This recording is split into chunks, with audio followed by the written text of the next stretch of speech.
Welcome back. Now let's cross over to the Nigerian Stock Exchange and see how the market is performing at the moment, as it's less than an hour to the end of today's trading session.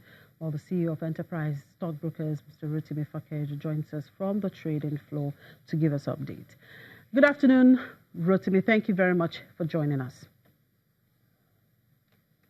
So tell me, how is the index doing at this time? At intraday, we saw the index down 0.18%. What has changed at the moment?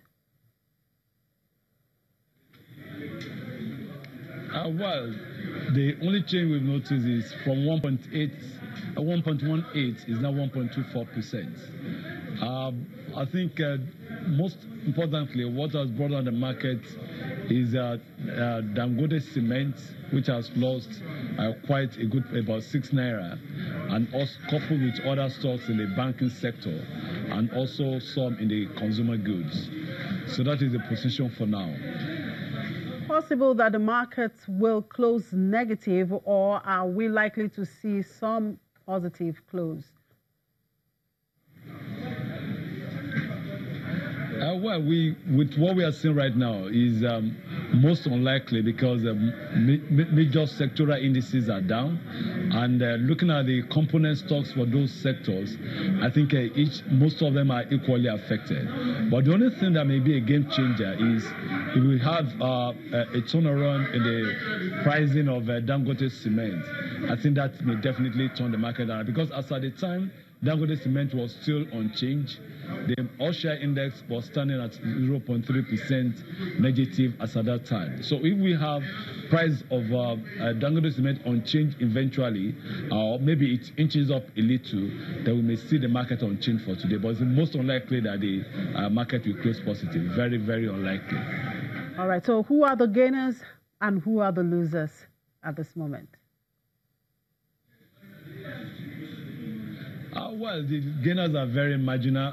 I think sometimes we had a flour mill, we had honey flour, and we also had feedsin.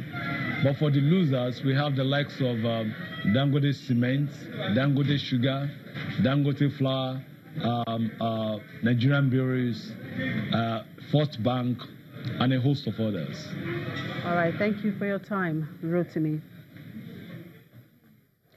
Nigeria's Minister of State for Petroleum, Dr. Ibe Kachiko, has warned that countries that refuse to take advantage of prevailing global oil prices to develop the resource may soon have investors looking elsewhere.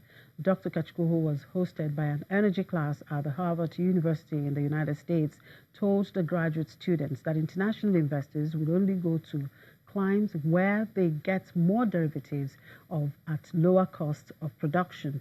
Our energy correspondent, Olu Phillips, was there and now reports. Here in Harvard University, some group of graduate students from different countries are researching world energy with Nigeria as case study. The name of the class is The Geopolitics of Energy. How did Nigeria fare with a low oil price amidst international energy politics? Are some of the research being sought in this class? Issues of systemic uncertainties in terms of policies. We dealt with those. We reorganized the National Oil Company as much as we could.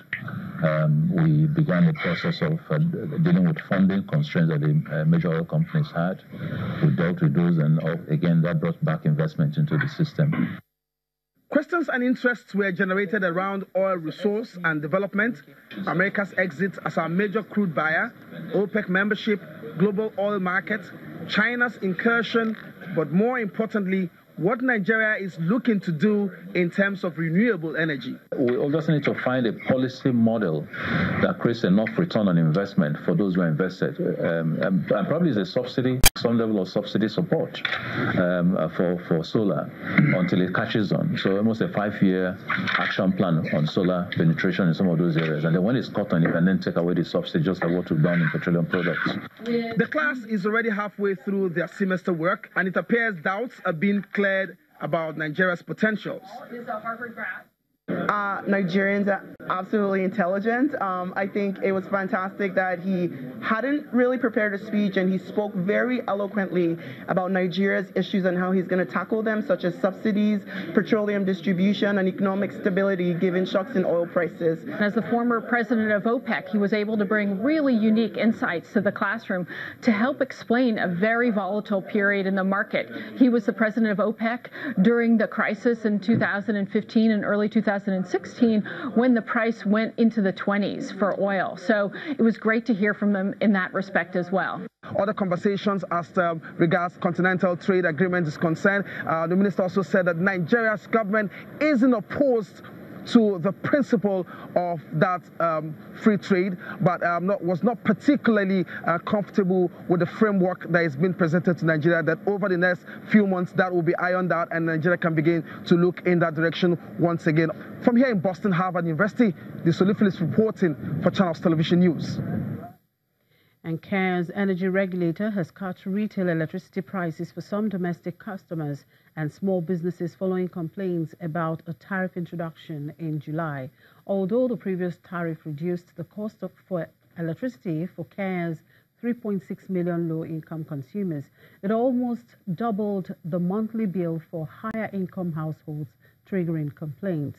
According to Energy Regulatory Commission Director General Pavel, the new prices will apply to approximately 5.7 million customers who use below 100 kilowatts units per month.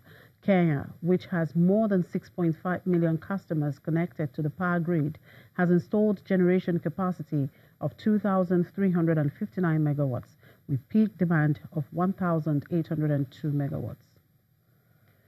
And Egypt is set to receive another $2 billion from the country's $12 billion extended fund facility for the International Monetary Fund.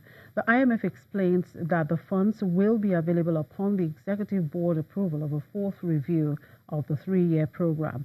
The Washington-based fund says Egypt's implementation of an economic reform program helped the economy to perform well, with 5.3% growth in the fiscal year of 2017 and 2018. Egypt's goal remains to cut general government debt and achieve a primary surplus of 2% of GDP for fiscal year 2018 and 2019.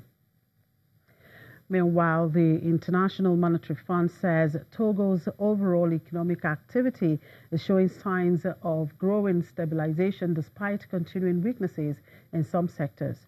This comes after an IMF visit to Lomé to discuss the third review of the program supported by an extended credit facility. According to the team, economic growth is projected to accelerate to 4.7% in 2018. Inflation was pegged at 0.9% year-on-year in September 2018. The country's public debt is projected to decline by about 5 percentage points of GDP during 2017 and 2018. And that's a wrap on the show. Thank you very much for watching. I'm Chimezi Obi Iwago.